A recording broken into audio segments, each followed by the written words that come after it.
All right, so we're I back. got a We're gonna warning do for that shit. What's that? This meeting is being recorded. Oh fuck! Thanks, Cortana. Yeah, gotta warn you. That's how Zoom works. Oh, I should tell you guys, we're not doing it this time, but I think we're gonna do it. I was talking to Benny before we got started and realized we can live stream this straight to our FedEx channel on Facebook. So maybe not this one because we've never done it before, but we will plan one that we can do that, and we'll tell everybody in advance we're doing it so you can be on watching live, adding all your feedback and commentary. And give us shit while we do it. Right. So when we talk shit about you and you comment, we might decide to talk about your comment, and won't that make things more interesting? All right, dude. We were just before we got started having a brief catch up, and one of the things that came up is we're now considering the possibility that we have driven a bus over somebody who might actually now opt to come on and refute or call into question something that was said about them or about a situation they were involved in, and how exciting it would be if that happened. So I would be remiss if I didn't get started by saying, Bill, is there anything you want to call out from the last podcast before we get going? I can tell you why Jordan hates me. Oh, well, let's talk about that because this was quick. Oh God, Entropy. He is the new Dice because my name keeps falling out of his mouth. I mean, seriously, not even missed a beat. I'm going, whoa. It was fast. He had that out. It was there. The question wasn't finished. Didn't have to. No. But if it wasn't for Jordan and Rasputin and Maverick, Maxie would have never had clones. I believe. That's why. Because he gave me the ultimate MacGuffin. You can kill Max. There's more. There's 9. Fuck them. One of them even uses the Konami code. I went off the rails with parody because I got tired. It was like, fuck it. More than a little. Speaking of going off the rails with parody, so we have 2/4 of the boner force here. That's what we should do. We should have gotten Hoj. I mean, we should have gotten Chris too. Yeah, Chris would have to stay up or get up early, and he'd run the risk. I sent him a message because I found the recording in which his girlfriend at the time was not flattering to him, and we have it on record. Do you remember that, or were you sober? Or so I said to him, "Hey, that's gonna resurface some point." And he was just like, "That'll be back someday." Yeah, this stuff doesn't go away. So let's talk about that because we had some topics, but it didn't even occur to me till right now that we've got 2 of you on who just went full parody when we got that. So first of all, for the people who didn't get it, like, what prompted it? Like, what really made that become not just a let's do this for the weekend, but you guys grabbed onto it and wouldn't let go of it? I blame him because you and the kid just took it and ran. I'm like, no, this is fucking gold. I'm with them. It was just like, I just saw gold. I'm like, no, I'm sticking with this. Fuck it. We're going to jump sharks every day and fuck them at the same time. I mean, for years, we always made the joke that wrestling was kind of on the sensual side, right? The homoerotic side. And I think this was just pushing it to its natural end. But that parody to the natural end. Natural? Yeah, so let me ask the question. Pocket.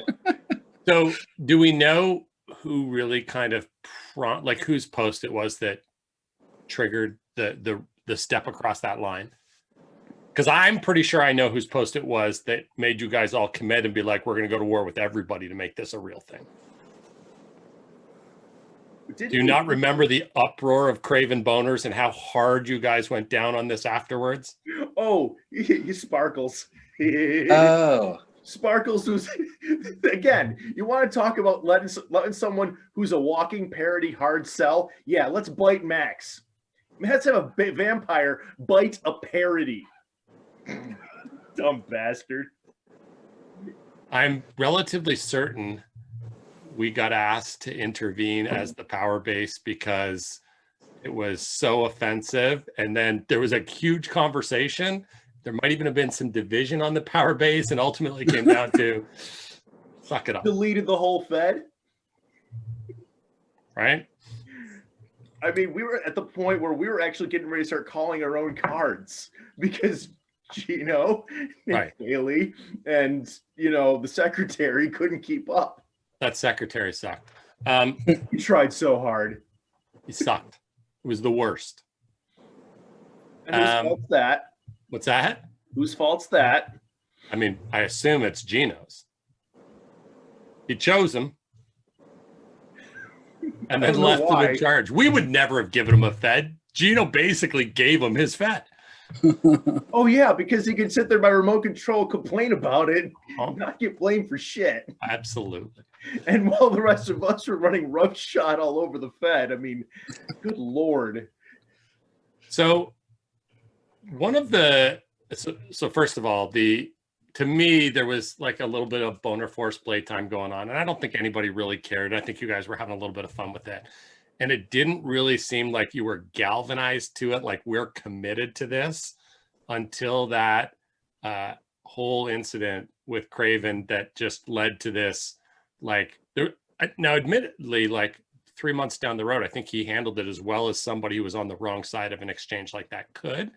Like he kind of was like, fine, I'll play with it. But he gave into the parody at that point.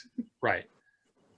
But I and maybe I'm wrong, but I felt like you guys were having a lark that might have lasted a week until that happened. Am I reading that wrong, or do you guys think, oh no, we'd have stuck with it for months and months if nobody paid attention to it? He was collateral damage because we were too busy having fun just tearing the whole place apart because no one knew how to handle it. It was wild. It was genuinely wild. And a mess, right? Like, I think some of the people who still wanted to write wrestling matches were kind of like, did you book me in a match with one of them? Because that's not going to go well. I think there was real trepidation for people who are like, I don't write like that. Like, I don't know how to even deal with it. I'm going to wake up inside of a magical outer space vagina. Like, what do I do with that? And the answer is, for most of them, no show was the answer. Yeah. For me, it was more about making them write against that, or like, kind of get out of your comfort zone, really. Mm-hmm. Well, I remember, you talk about that. I'm trying to remember who it was. I think, was it Holy Evil? It might have been Holy Evil. Probably. Who showed up and was like dead. Somebody booked him with me, and I was like, what's really going to bug him is if I play Nighthawk like dead straight serious, like really bug him. And I knew the match wasn't about writing. It was about who could make the other one not want to be in the match. Mm-hmm. It took me one post. Not only did he not want to be, he quit. He was like, I'm out. This is stupid. And that guy's an amateur. Like, he went off the rails. And Jordan was like, look, Holy Evil hates playing with you. And I just went, so I win? And he was like, oh, shit, I guess maybe you do. And I was like, I mean, he made a comment because, I used the avatar from, why am I drawing a blank on it? Nighthawk's avatar was Moon Knight. What's that? Moon Knight. I did at one point, but it was that for a long time. It was Alistair. And so he made a crack about that. And so I went as like C-Slam rookie basic serious about my characters I could. And my next post was just basically like that Holy Evil, if he thought we were living in a video game, must be a mentally handicapped person, and played it dead straight and put up a picture from the internet of like somebody who clearly has some mental deficiencies. And Holy Evil was just done. He's like, he didn't even follow me properly. Like, it wasn't even hard. I thought it was going to take like 2 or 3 posts at least of me being super serious wrestler guy to get him. Nope. Did he not expect a left field one from you? I think he thought he knew what he was dealing with and that it would be one-dimensional. So I made it super one-dimensional, like as one-dimensional as I could. Yeah. Oh. Phil Stone. Yeah, that's right. Oh, yeah, I would have quit too. Right? Fuck that. It was great. More interesting things to do. That's always the case. So who quit because you guys put this challenge in their face and they just couldn't cope with it? I remember Romulus Heinrich Winters really didn't like us. Oh yeah, Princess Tiara really hated us. Oh god, that was just mean. Oh, that poor kid. He was making it rain blood, though. You did. You did that during our invasion, though, right? Yeah, they tried it again. That's why we just said, you know what? We've seen this before. Yeah, I remember that. That was That a was heck of a so move. funny. That invasion was just beautiful. I remember when you sent me a message. Hey, we're invading Wrestle. You want in? I'm like, You okay. So I think Geno spearheaded the idea, and I wasn't playing FedEx at the time. It was like a whole drama in the power base, and I was like, I just need to. Nah, I'm done. I'm out. And Geno was constantly talking to me and stuff, and he was like, "What if we go to Wrestle?" And I was like, "I mean, I'm not going to a regional." And he goes, "So Titus says he'll promote us straight to the majors." I was like, "Okay." And he goes, "And he'll let us go with whoever wants to go." Like an invasion? And And he's that's like, where yeah. the talents became a thing. How many people can we make quit in a week? And so we started exactly, hey, Bill, Kill count. how do you feel about this? And we got a really strong group together.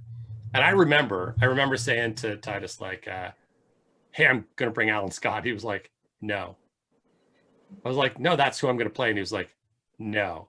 Because the last time he saw him was before I had really figured out who Alan was going to be. And he was like, So no. he had seen. No, he hadn't seen Alan at that point. He had seen me play the rookie, trying to find his way in wrestling, but I hadn't found that voice where Alan really emerged as like a dick who doesn't know he's the bad guy. Like he had no idea that that's where I was at. So he was like, no, I really want you to bring Ed.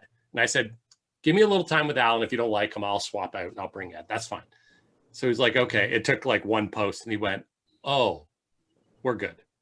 We're good. But that was such a, like we went in and just, there was no talent there. We brought so much talent into that Fed. There was nothing they could do. I mean, wasn't it like,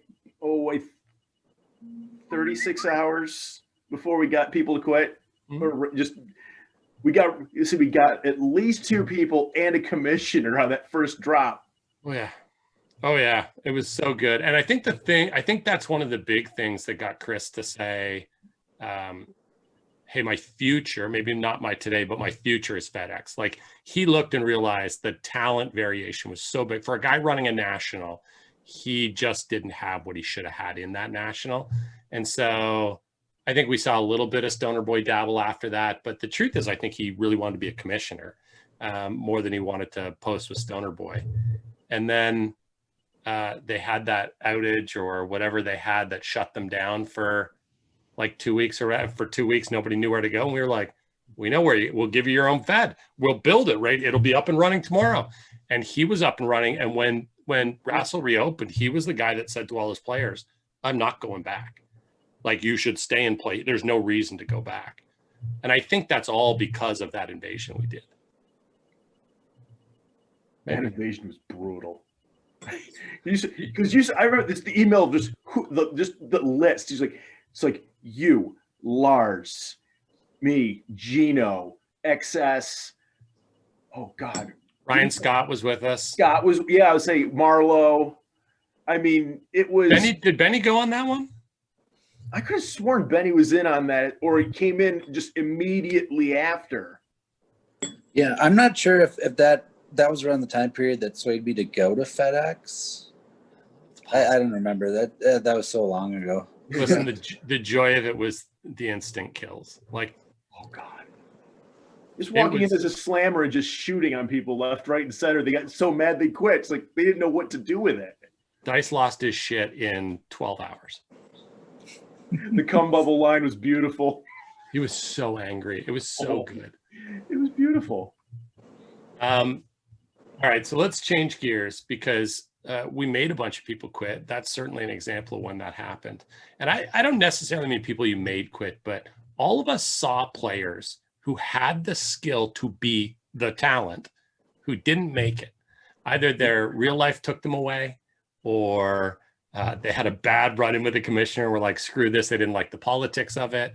Who's a character that people don't know that if they had just hung in, we would talk about the same way we talk about each other? Who would that be for you guys? I got a deep dive for you. The Thrill. CCW. Not E. Original right. CCW. So before, yeah. Original CCW. Original proof. He would have run very well with a Stormfire, Benny Blair, Wingnut kind of crew, because he was one of the first off the chains crazy I'd ever seen. His gimmick was a rubber chicken. And that's where the steel chicken joke came from, was him. He just disappeared at one day and no one ever saw him again. Never heard from him, never saw him. Poof. No more Thrill. Wow. Yeah, no one knows what happened, because that was back, everyone didn't know who was running who in C-Slam. Right. So when someone disappeared, just lost them. Yeah. Interesting. Benny, you have somebody in mind? I've been trying to think about this for most of the day, actually. There's just so many that have dropped off the map. Yeah. I remember Brutal. Does anybody remember Brutal? Yeah, of course. Yeah, Brutal. That guy he went from being a walking joke to actually being, good to write with.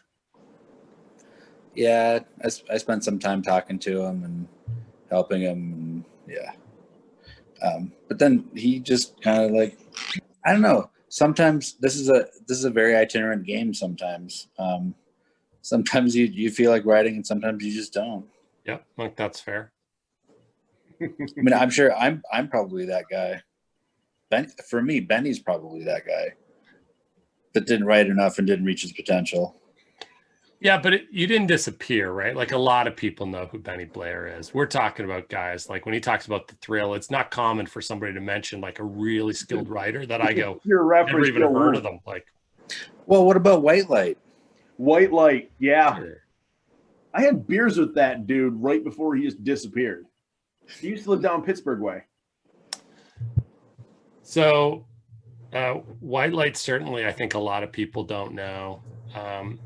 I had a couple of unusual ones that I got as a commissioner early on. So back in the Slam, when I was a commissioner, like there were some people you'd see as commissioners and go, like, they're pretty good. So first of all, one of them is a FedEx alum, like has been in FedEx, just never enough for people to realize how talented they are. Of Terror's actually really skilled, but to get more than 2 posts in a 6-month span out of him takes a fair bit of work. And when I was a commissioner, he was one of the guys I brought up in maybe the first or second month I was allowed to call guys up in the Slam, and he was talented.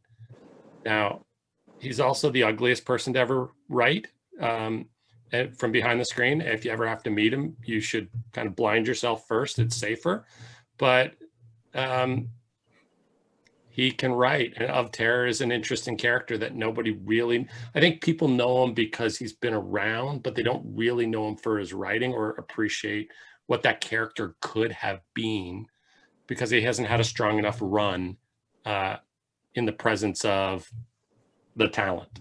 Like CWA run with Viggy where they ran the whole man chowder gimmick. That was fucking gold for like 2 months solid. Right. And that's the problem. If you catch him in those windows, right? Phenomenal. The problem is that when was that window? Like 12 years ago? Back when, you could get people to post 7-8 times a week and it was no big deal. There was there was a guy in my first national when Funky gave me my first national. We had just been out drinking like the night before, and he was like, "Oh, by the way, you get a national tomorrow." And I was like, "'Cause we're drinking?" He was like, "No, it was on my list, but I was going to see it tonight, so I didn't worry about it." And I got a national, and they handed me. Do you guys remember the sci-fi Fed in C-Slam? Oh God. Yeah, I guess. CGW. Yeah, I never was there, but I knew of it. I'm like, I should go. No, I should not go. they were there. so committed to it, and I showed up, and I was like, I don't care about this. It's a regular wrestling federation, and like half the Fed was like, oh, I guess I leave. Like they were so angry that I did that, which, to be fair, they should have been, right? Like I was in no way respective of what they had built. I just kind of and they were active though. That was probably why they were pissed, because it wasn't like it was, you know, the tongue-in-cheek Fed. They were as active as any other majors. Correct. They were very active. And one of the guys that was there played a character called Bad Spock and was a really solid writer who lasted like a month, and then was like, hey, dude, I think this is the end for me. I was like, oh, really? That sucks. He was really good.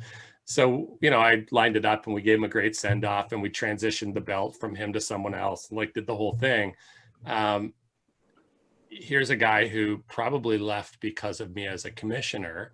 I don't know if he went to play anywhere else, because, like, you know, back in the Slam, you just didn't know who people were, who never really, I mean, he could have showed up in FedEx when all the craziness was going on and would have been like, works for me, let's do this. But nobody, you know, knows his name. I took an indie character, like I just, you know, as we do here, I was like, oh, I want to do something different this month. And I went and made an indie character in C-Slam. And a guy named Burnout kind of latched on with me, and we ran a great run for 6 months. We both got promoted in 2 months to one of the majors. And once we got promoted, he was kind of like, I don't really have time for this. And he was really good. And I was like, well, now I'm here with a lone independent in this major that I don't really care to be in. So sucks to be you, Commissioner, because now we're both out then. Because I was really running my character at that point as a tag team partner and didn't have the energy or the interest to just run them solo. Guys, think about anybody else that kind of died off and didn't make it? Hell, that's like my entire freaking run is a bunch of died off, show up, terrorize, disappear for years on end. How many players quit because they ran into a shooter and they couldn't handle it? Quit permanently or just rage quit and then showed up a few months later? Well, I guess both are possible, but we used to talk about the fact that in C-Slam, cannon fodder was a renewable resource. Yes, I know. You used to preach that to me when I was going through them second run. You're like, dude, you need to slow the fuck down. Like, we can't afford to churn them out at this pace anymore. I know, my bad. It was fun. I knew a player who knew me, convinced his wife to play so she wouldn't be as upset when he was playing, and I didn't know. And I went shooter on her with Ed. And that was the last day she ever played. And he messaged me to say, way out of bounds and so funny, I'm not even mad. I was like, well, he got front row seats to the reaction. Yeah. He said it was personal. Like we'd known each other for years, and then I had gotten mean. Like the reaction was gold. So, but I did I did classic C-Slam. Like I intentionally mispronounced the words that she had spelled wrong, so it was clear she had spelled them wrong. Like did all the little pieces. Oh, like the shit we used to do to Eric? Uh-huh. Yep. He's why I speak fluent typo. I learned to read it. Had to if you were going to judge. Seriously, good writer. But God, great ideas. You have to translate before you get to the writing. Yeah. You know, the interesting thing about this particular recording, Bill, is that I can tell that Benny has not been drinking for the last hour and a half, because he is not this quiet when he's. Yeah, I was gonna say. How many of those beers did you get through last time? Jeepers, too many to even count to mention. Jeepers. Mm-hmm. Jeepers. You're stone sober, aren't you? What's that? I said, Jeepers. You're stone sober, aren't you? I'm not stone sober. Okay. Like never stone sober. Maybe stoned sober. Yeah, that's what I was a bad going to place go with. be. So, all right. So some of them have fizzled out. Some of them we ran off.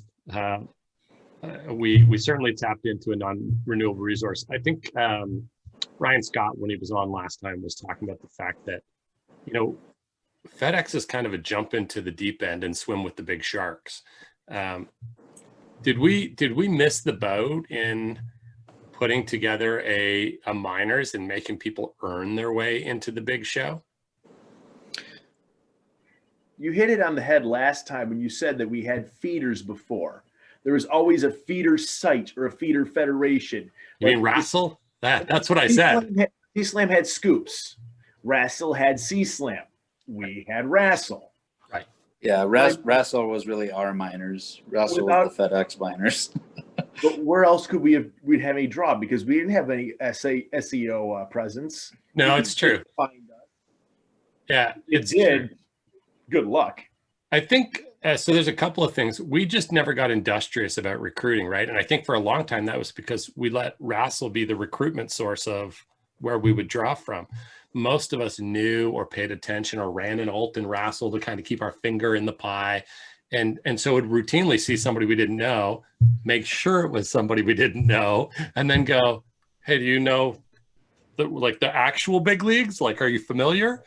And that was our entire recruiting process.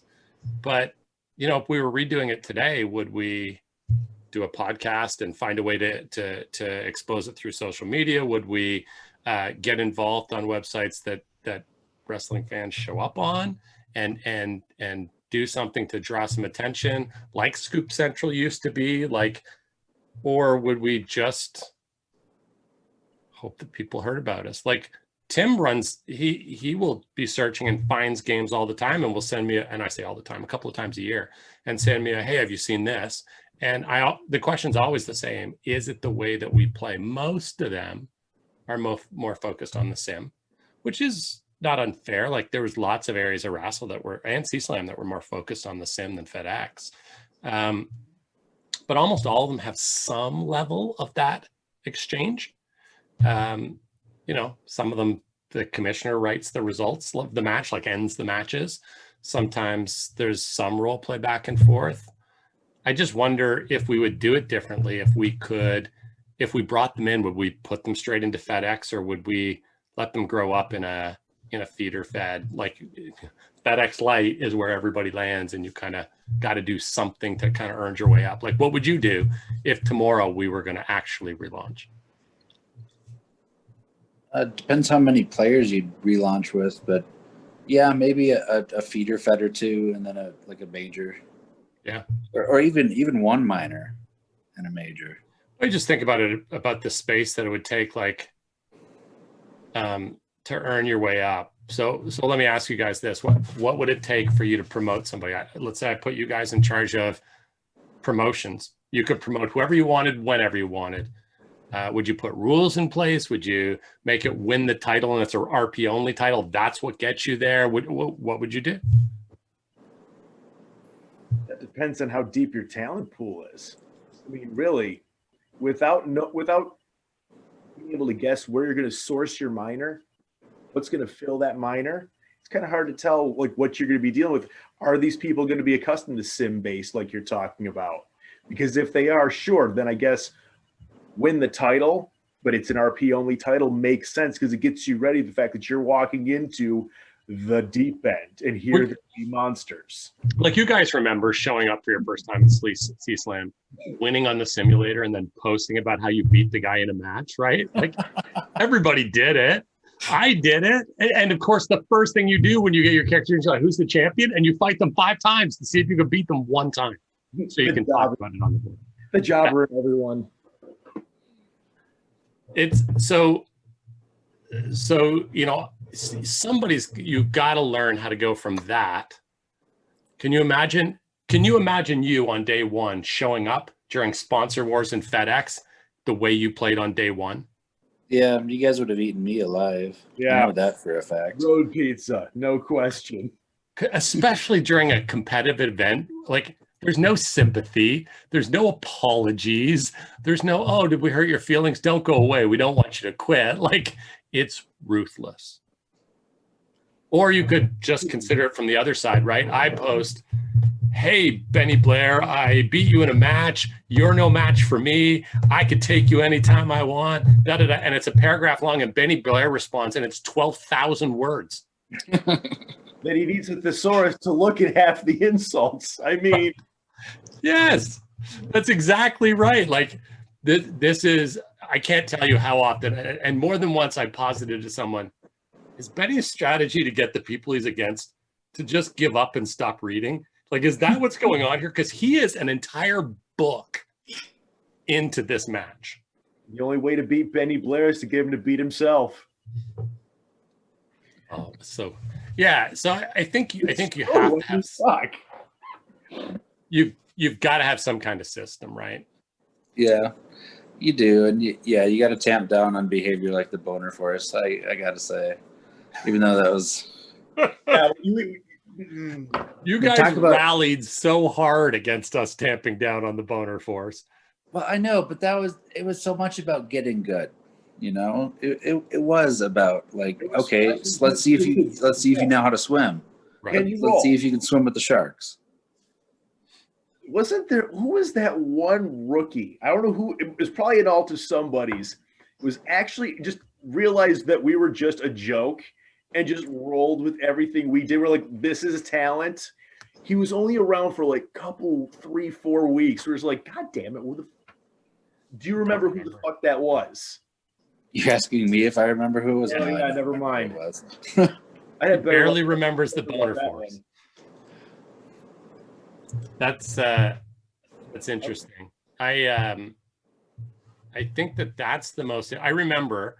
I wasn't new, but I remember in the Slam when you could create guys and nobody knew who you were, and so I made a character, and I made it to the Nationals. And in my first match, they put me up against Sapper, and so I forgot about that motherfucker. Yeah.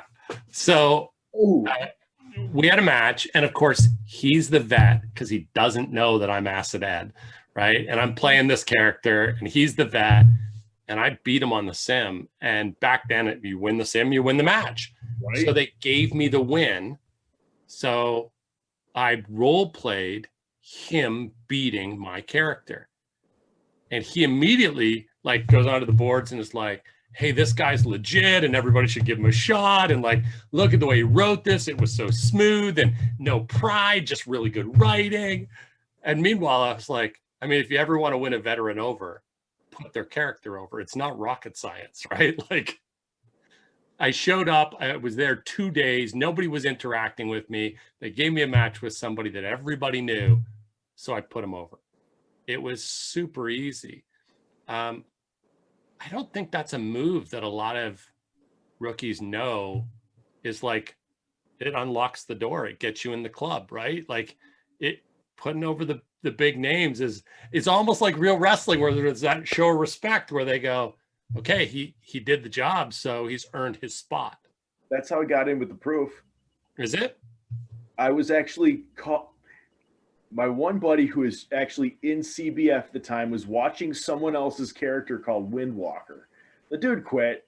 I took over. I was getting my ass handed to me. And of course, you know, rookie error. Rookie gets thrown off the freaking top of the Titantron. So I immediately have Windbag running around in a freaking broken neck halo. And they're like, he sold it. Shit. And that was Dionysus and Mass Jobber. When I finally came up with my own character, they're like, you're with us. We took you out to the TV bar. Not, and you just sold it right along. And I was like, fuck if I care. It was funny as hell. But that was my trial by fire, was those guys just hazing the shit out of me. Yeah. In fact, the first guy to stomp the fuck out of me was named Sarcasm. You remember that name? I was gonna say, I think I know that name. You know that name. He's my white whale. I never saw him again, but motherfucker, did he kick the shit out of me. That's hilarious. Oh God, it was so bad. It was like Sparkles going against the Boner Force. It was terrible.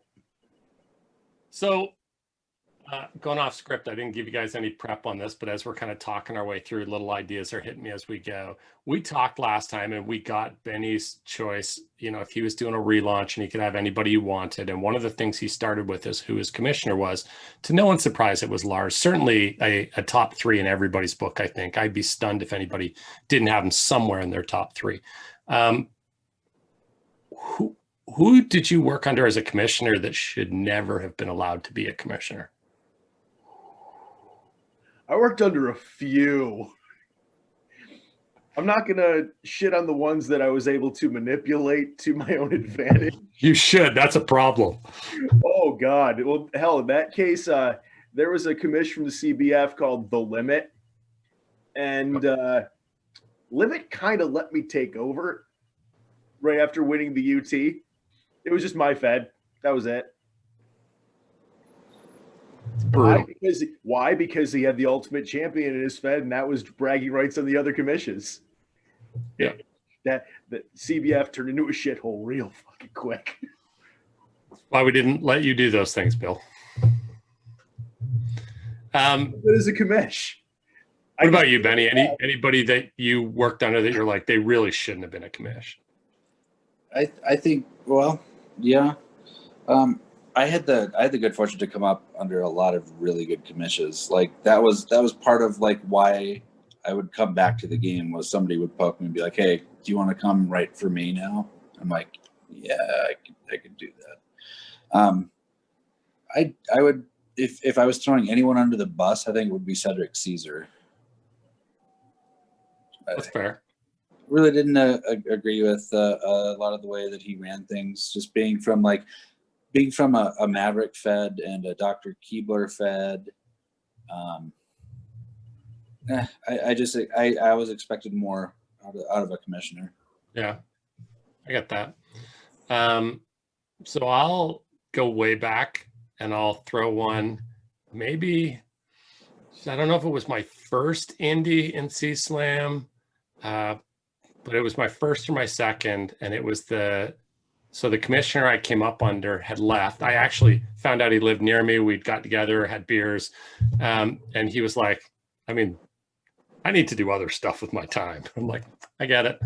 And so in came a commissioner called the Hammer. And I know this motherfucker. Yeah, so I know who you're talking about. It didn't open well, and I basically was like in full revolt from like day one. The Hammer was Alistair Fiend. And my experience with him as a commissioner is that he shouldn't have been a commissioner. Sorry, Al, I love you, man, but that was it did give us the ongoing joke about calling people the Hammer, but other than that, it didn't give us much. Some guys can commish. I mean, and in all fairness, and I say this with dead seriousness, whoever thought it was smart to give Geno and Haley a Fed, it was a complete dumpster fire from day one. I take it you don't own a mirror? I was not the only vote involved in that process. I was a vote, and I was a wrong vote, but I was a vote. Hey, at least you admit it. Oh, yeah. I mean, seriously, you got two of the lesser reliable. No, Geno, right up until then, Geno was super active. Yeah, but you knew it wasn't going to last. That's one thing he and I have in common. We're good for a run, but you know when you can hear the engine starting to chug and he's like mailing that shit in? He was mailing it in before you gave him the Fed. Hey, he was on the power base. He was doing his work, and we needed people to lead Feds. Like, we had the player count. We had 3 big Feds. Big, right. I mean, you didn't see Feds that big since the Slam. I mean, you were looking at rosters of 25, 30, and more. Yep. And for a window of about a week, it stayed that way. And then they, show was strong. Great Lakes was good, and Empire was in its death rattle like 8 days after it opened. So that was clearly huge. I thought Empire was fun. I thought Empire was a good run. It was fun. It's too bad it's deleted because there was a lot of really bad gold in that Fed. I think it's just hidden. I think it's still on the boards in the background. Gone. Are you sure? I'm sure it's gone. Think about it. You don't prune a Fed and then have it remain longer than 30 days on a server. Maybe not. I haven't looked, but I remember when they went and reorganized, and it wasn't me at that time. One of the options was actually to take it off the visible board, but store it, like let it sit behind. Okay. And the pruning was originally set for the Feds to not prune. So. Oh man, I started laughing the day I logged in, didn't see an Empire there. I'm like, oh shit. Yeah. Yeah. All right. This is why we can't have nice things. We can't have nice things because boner forces show up in them. That's why we can't have nice things, you guys. Hey, and they'll teach us all kinds of lessons that we don't want to learn. Dicks fuck assholes. My lord. Tag teams. I sent you guys this question because I thought I was going to go with some other ones, and some of them are topics we've touched on before. What's the best tag team that nobody in the game really remembers or thinks about? Who worked together super cohesively that either we didn't see them in a run where we could pick up on that great dynamic, or they played at a time nobody cared, but if they played like when we were doing legacy tournaments and stuff, they would have been really exceptional. I never really got in with many of the tags because I had a problem with stabbing people in the back. So no, not you. Say it ain't so. Oops. But that's the thing. Like I never really got into the tags, and I wasn't around for long enough periods, and there were big enough gaps where I'm going, if I mentioned a tag team, they probably were a hell of a lot better and hung around a lot longer. Yeah. Any you can think of any? Yeah, I mean, well, let's just talk tag teams in general for a second. I think for me, it was always Virtue Knight and Count Justice always worked really well together, never got their due. Yep. But that was Holy Evil and Naked Man. Right. Just doing what they do best. But it was beautiful. No one had to see them in action, know who you were talking about. I mean, that's kind of an impact that most tag teams never had, even the ones that were dominant. Yep. Yeah, I think I do think that there is such a thing as and it's not a surprise that you have great writers, you're going to get great tag teams, but where they really separate is where you sit back and you go, they're good, like really good, maybe top tier by themselves, but together, the dynamic of them together is the way they get each other. Yeah. Yeah, definitely. Yeah. I mean, put anyone with Stryfe and that would be a fantastic tag team. So I think XS and Stryfe were really something, and I think we didn't see 20% of what they were.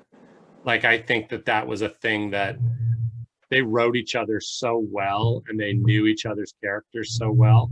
But I think what we saw in FedEx was Price going, Stryfe can carry me, and Stryfe going, I mean, I can, but I don't know that I'm going to write more than 3 posts a match.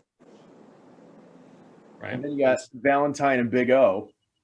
Yeah, they were great. But I think legitimately believe that is a case of the sum being greater than the parts. I think Valentine and Big O are both good players. That when they were in matches together, I was exponentially more engaged with what they did as a team. The way that dynamic worked between the two characters, they weren't the same person, but they were one team when they were together. Yeah, they knew how to play off of each other, and I mean, O was such a good straight man for Valentine. Yes. Oh yeah. Fantastic.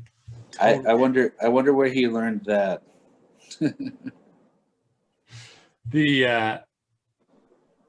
So there's a few that came to mind for me, and I'm sure I'm going to butcher a couple of them. So one of them, Our Father and Rev Future were a tag team when I first came to the Slam. Ooh, They yeah. were called Divine Intervention. And for a long time, the team was better than either individual player. I don't know if that stayed true, but for a long, like through the whole Slam and probably into the first iteration of FedEx in Razzle Indy, Divine Intervention was a team almost all the time. They might have been the longest united tag team that I saw in the game and can think of. So Even longer than the good guys. what's that? Even longer than Alan Scott and Geno. Yeah. Oh, well, Sorry, that's kind of a geological epic at this point. Yeah, Geno and Alan were tag team even before there was a good guys. That was just an angle that kind of emerged as there was a period of time where we were the network. There was a period of time where we were the network. We tried to, and then you'd rather swerve than actually beat them. So shut up. One world championship, and then it's like, I have leverage. Yeah, you Fuck it. We could have beat them anyways. We had them. I know we did. That was Tim's bet. What's that? That was a bet with Tim. Was it? Oh yeah, he said that you were unswervable. I'm like, oh, I don't know that that's ever fair, right? Like if you no, especially when you're talking to me when I'm shit faced. Someone tells me I can't do something, we go, thanks, Tim. I just wanted to win. I really. Oh my fuck. So, honestly, we were down just enough where it came down to we absolutely had to win the T3 in order to top them. right. So it was either, do I pull the coup de grace or do I try and bank that we've spent more money than they have? I like their chances. Oh yeah, well. So Geno and Alan were certainly a team for a while, like a long while, but Rev and Our Father were a team for longer, for sure.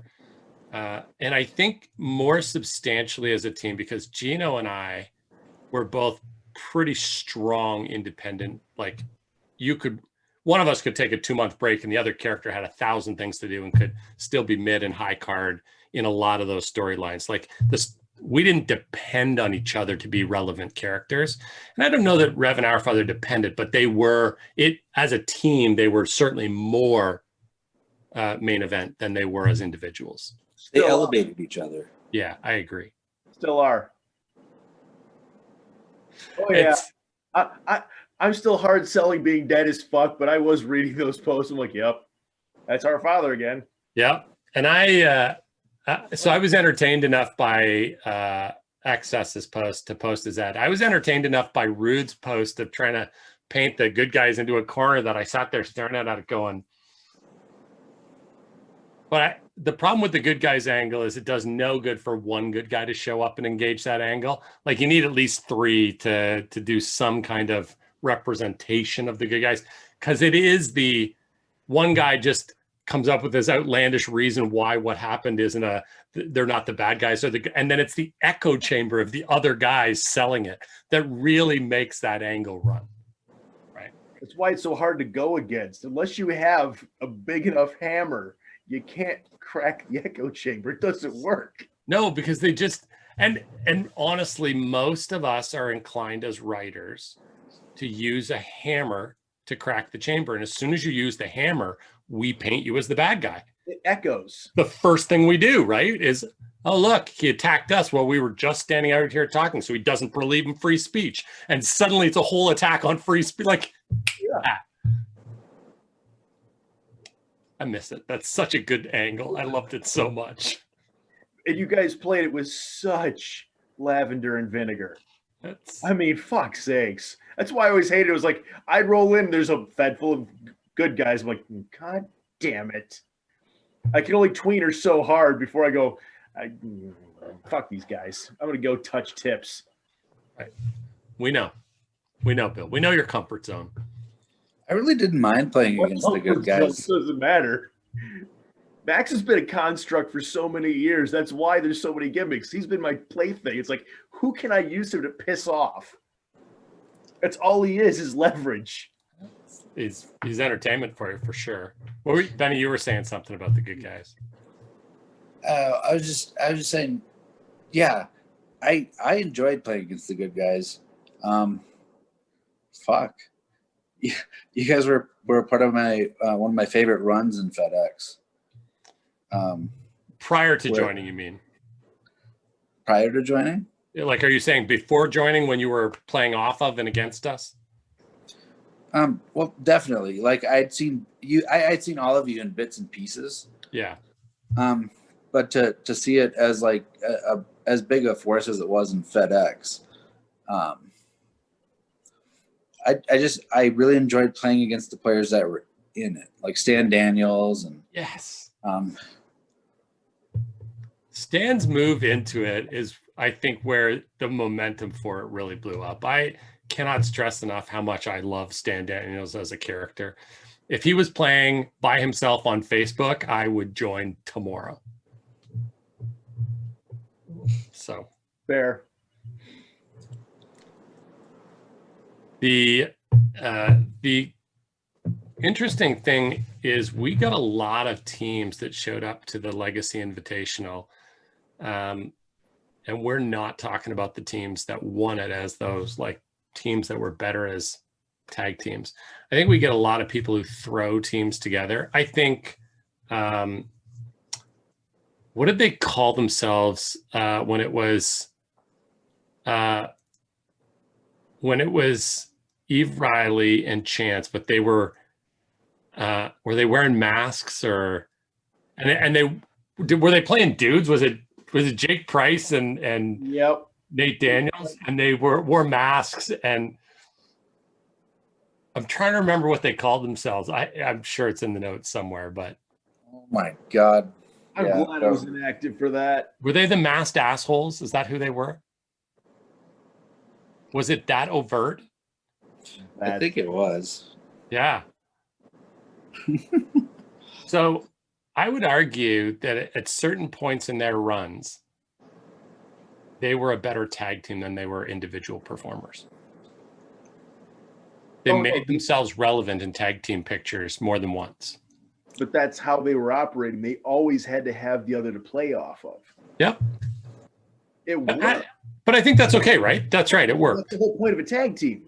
Yep. Especially when you're a contending tag team and that's your thing. You're going for the titles. Yeah, you have to work as a whole. I agree. Just like I agree that, you know, the Shawn Michaels move, we've been a tag team forever, and then we swerve. One of us swerves the other. Like, I was waiting for Geno to swerve Allen. And he was planning it. I knew he was planning it. Like, there was saw it coming. Right? There was nothing left to do. We had done everything we wanted to do, but everyone's still waiting for it. What's that? Hmm? What was that? Benny? What? Oh, we lost him. No, I didn't say anything. No, you said something, Bill, and I talked over it. So I asked you what you said. No, I was just going, yeah, agreement. Fuck it. Anyway. Wouldn't you have paid money to mid-match watch Chance bulldog Eve Riley and stomp her out in the middle of the ring? Not because the match writing would have been great, because that swerve would have been so unexpected, would have won Swerve of the Year. But they would have lost their relevance. What relevance? What relevance? Be fair. What relevance? Okay, either way, nobody would have been booking them individually at the top of the card. They would have been curtain jerking, and they knew it. But against each other, it would have been an interesting angle. You got to fight each other when you first ever swerve. Or Um, I was waiting for that. I've been waiting. That was the thing. I was like, man, he's gonna come at me with all guns blazing. It's gonna be glorious. This is gonna be the fight I've been wanting. wrong time. Blue Bolt for 40 years.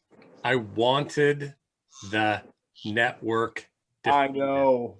So did I, and I've regretted not taking him down when I had a chance. The fact that Price was on our team, and even Price was like, well, I guess this is the end of Haley's run. Like,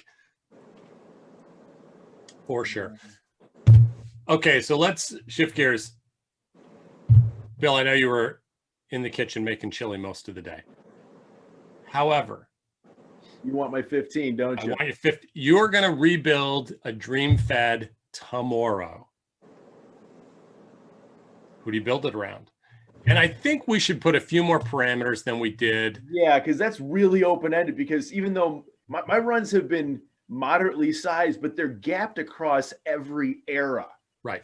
I think you've got to pick one. I think you have to at least have an argument that if there was enough good players writing, this person would play. Like, I don't think you could pick somebody you saw play for, 2 months 17 years ago. I don't think that's a reasonable. I think we have to put a little bit of framework around it. We gave a wide open pool, and we got people that we would love to have, but we know that that's not a real thing. Yeah, it's like that, Right. So I think that's one thing. I think obviously we should choose people who are still alive. I think, motherfucker, I was going to pull Diggsy. Of course you were. Why wouldn't you? Everybody would, but. Hey, 260 pounds of twisted steel and sex appeal. I mean, fuck's sakes, how could you not? That guy was so talented. Beautiful. And I'm going to get some people on one at a time probably, and just get a couple of stories, and we'll put something out. I think everybody knows this. His birthday is actually 3 days from now, but he actually passed away a little less than a month from now, 5 years ago. And so hopefully we'll get a chance to do that. If you have a Diggsy Brown story, if you know Bruce personally, you had a Bruce story, one or two great ones, or just good memories, hit me up. We'll grab 15 minutes, record it, and I will splice them all together and see if we can't put it out in time for memory of his passing. I miss the guy, so yeah. I think that would be great to do. So if you're thinking of it, if you've got stories, if you've got times, if you've heard a story and it's not yours, but the person you heard it from isn't around to tell it anymore, let me know. Let's have that. Let's do that. I think that would be cool. And I'll actually tag, and don't be shy about it. His family knew that he played. I'll tag his family. Like, I think they'd love to hear it. I'm sure that they miss him just as much now as they did 5 years ago. So, well, we need to get Tim and Gary to tell the story of leaving him in the rain. If I'll peg Gary for it. Tim was there. My brother-in-law, who doesn't even play the game and knows Bruce, was there for it. It really is a pretty big legend. So we'll definitely share some stories of that night. It was the night VKC came to be. Yeah. There was some real hard work done that night. You missed out, Benny, because the drinking was epic. It was emergency room worthy. To quote Bruce, it smelled like they slaughtered a moose in there. That's right. It was pretty bad. Okay. We'll come back to that stuff. Yeah. Let's talk about your roster, Bill. All right. Start with your commissioner, and we'll move out from there. All right. Well, since Matt already picked him, and Lars is, the penultimate, Maverick would obviously be the second, but I'm going to pull a little bit more obscure. Papa Guido. Oh. There you go. Sure. But he got involved just enough with the Fed where he was the heel commish. You knew his actual calls were straight, but the rest of it fucking wasn't. I mean, he was one of the few commissions who actually mixed the RP with his job, and nobody questioned it because it was just the way he ran it. Yeah. That's a great choice. And I love that you went off board, because I'm with you. I think Lars and Mav end up in probably everybody's top three. I think they did it for a long time. They did it super well. They're respected in the way that they approached it. They both conducted themselves with integrity. So I think that that's in the box for everybody. I love that you went out of the box and went with somebody you got that great experience with. That'll be, I think, interesting for people who are listening. They go, who the fuck am I? Yeah, it's from the Slam. Yeah, no question. All right, so let's nail your 15. All right, I'm gonna pull another one obscure, but it was under the same Fed because I'm gonna do this in no particular. Flesh Basher. Wow. Yeah, you went to Wow. a really old freaking, but he was like pre-AOD, but AOD. He would have fit in them perfectly. Now, does this fit the idea that if we got the right group of players, you think that player would play again? The problem is we'd have to find him. Right. Okay. So, all right, I'll stay out of ancient history. How about that? I mean, unless you know them and can reach out to them, I think that okay. I think we're interested to think about who we would tap that we can at least tap, right? Yeah, and think that they would try and con into it. Right.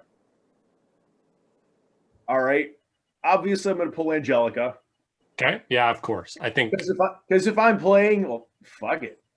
Yeah. Why not? You already broke one of the rules because you got a girl. All right, keep going. Hey, no. That's not fair. That's right. By a girl. That's fair. That's right. It's the only one I'll sell. I'm not selling any dudes that are playing girls. And she legit, I think Angelica looked at the best way to sell it, the best way to play it. I think even just the hints of the supernatural, which allowed her to explain taking the abuse or being able to pick up a 300-pound dude. Like, well, I think at least an effort was put into the suspension of disbelief.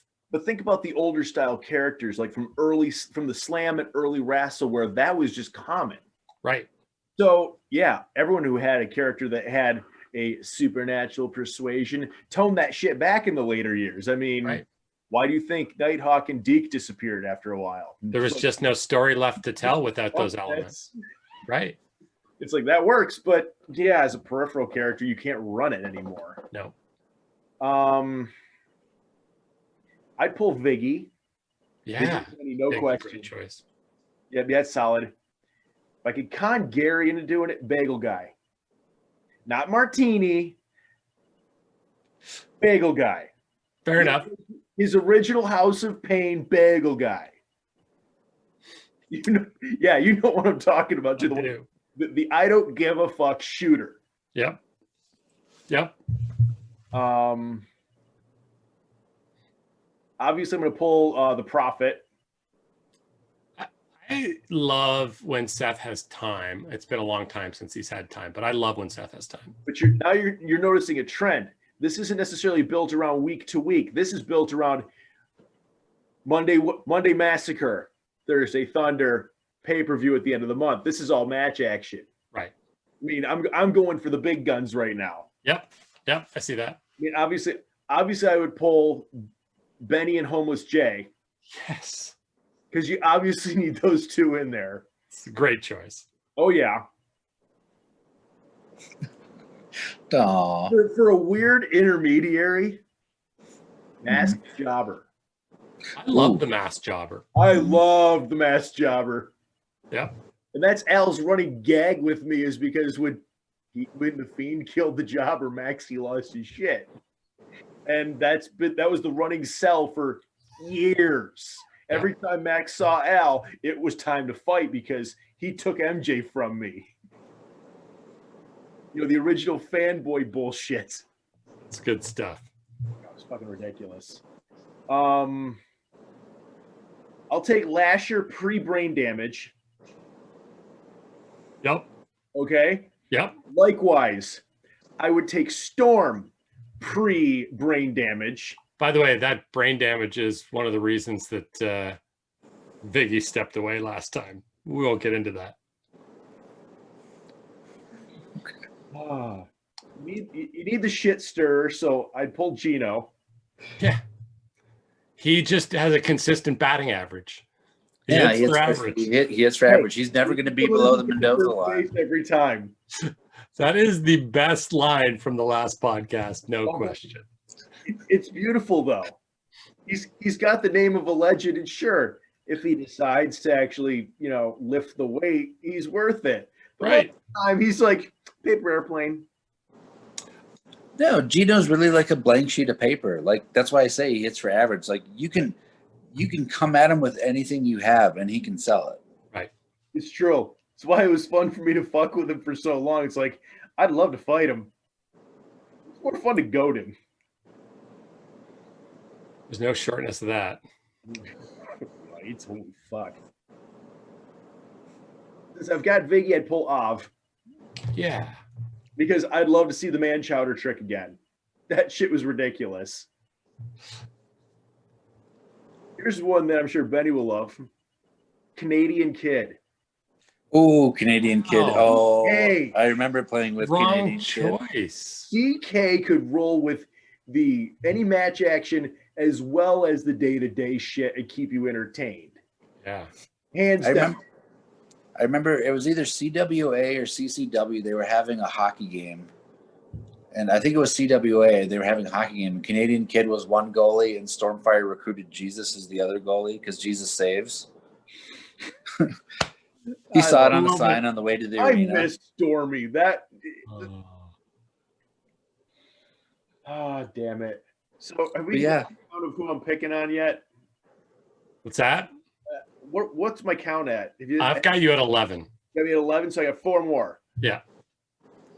All right.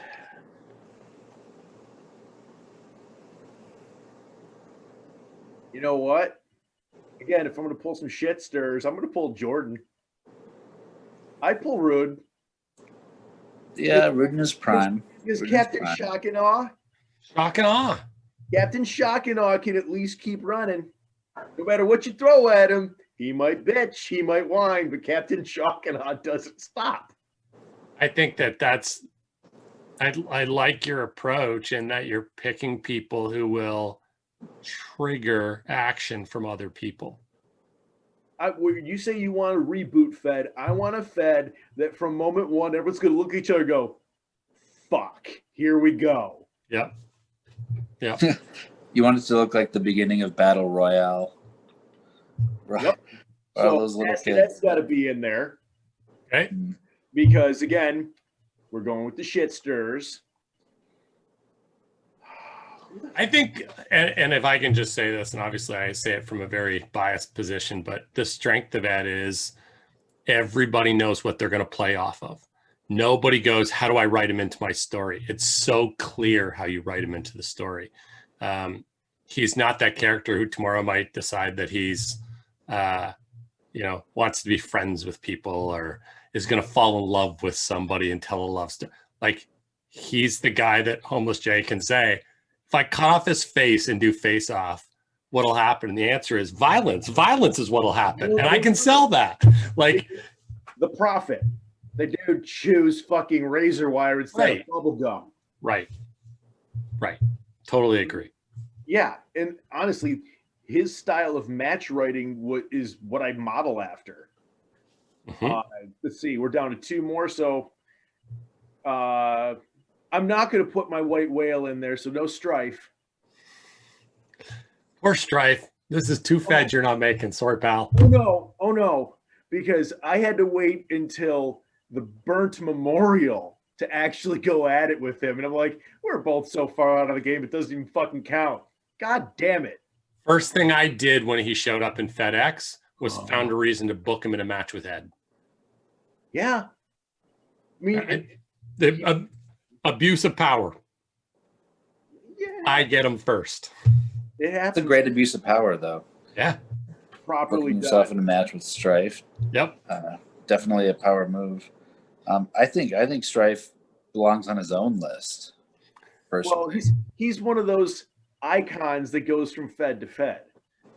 I agree. He's the Johnny Appleseed of internet wrestling. Fair. If anybody were playing that were to get me to play again, it would probably be him. If we could get him, I think Price has his contact details. Price, send him a message and tell him we want him on the podcast, because I want to know who his list is. Oh, I want to yeah. know who he looks back and goes, That's what I love that guy's writing. Yeah, that's a good one right there. Yeah. Because he's seen everyone. He's been in so many different feds. Yeah. And everybody wanted a piece of him when he wrote, right? Oh, yeah. Everybody came at him. And he could write off of anyone. He was unstoppable. Yeah. And let's see, definitely pulling Carnage. Okay. Because again, you need someone who is going to be there and able to roll with anything that fucking happens, whether it's comedy, serious, match, whatever. We saw all of that from Carnage. That's right. All the time. You said in the last podcast, I mean, he covered it completely. He is someone who is just rock solid. You don't do it without him. Or you don't want to, at least, because you can guarantee he's going to show up. Yeah, he's an everyday player. I think you referred to him as a guy who comes to work with a lunch pail every day, right? Yeah, definitely. First man in, last man out, every freaking time. I mean, he's definitely right there. Comes down to the last one. Who's the pick? Fuck, we're still limited to people that, you know what? No, fuck it. I still technically have an email address. Satan's Pimp. Yes. Wow. Yes. Wow. X. That's some pretty serious attitude era characterization right there. Oh, Jesus Christ. You ever see the pimp shoot on someone and just utterly annihilate them? He was running the proof when they brought my sorry ass in as an enforcer in one of the indies into the slam. And there was an email where he just starts laying into everyone's like, what the fuck are you guys doing? Who the fuck are we? We're the guys that show up drunk and beat people doing stuff that is difficult sober. And then you'd see him, he was usually in the CBF, and he would just annihilate people. I mean, the pimp was the shit. No. So we got your list. We got your 15. I think it's a great fed. I'm excited to have been in it. I would be excited to drop in and write and start writing pretty early. Who'd you ban? Who would I ban? Who's not allowed in your fed? Really? The reason the cone of silence was invented. Say it. Mention the fucking name. Gotta name them. Isaac can go fuck himself with a razor blade dildo. That's fair enough. If I know that I've met him, right? Did I tell you that story? Have I said that before? What? I've met him. What? Yeah, he came to a C-Slam event. Oh, shit. And he's exactly who you think he is. Just odd. So Yeah. odd.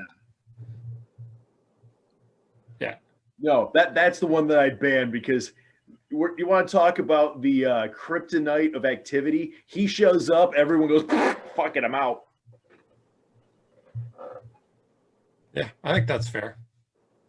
He just sucks all the fun out of it. The fun sucker. Can we talk about the talent Nazis?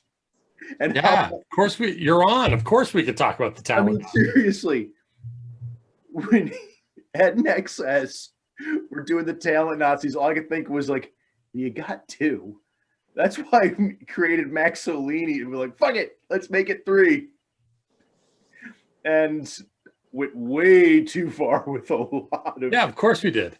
The reason we got away with half of it is because Maverick was the one commissioning.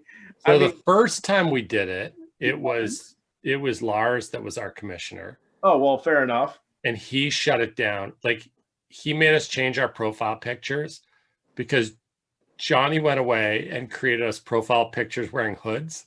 Yeah, that's why I've got the jaunty hat. Because I was like, no, I'm not doing it.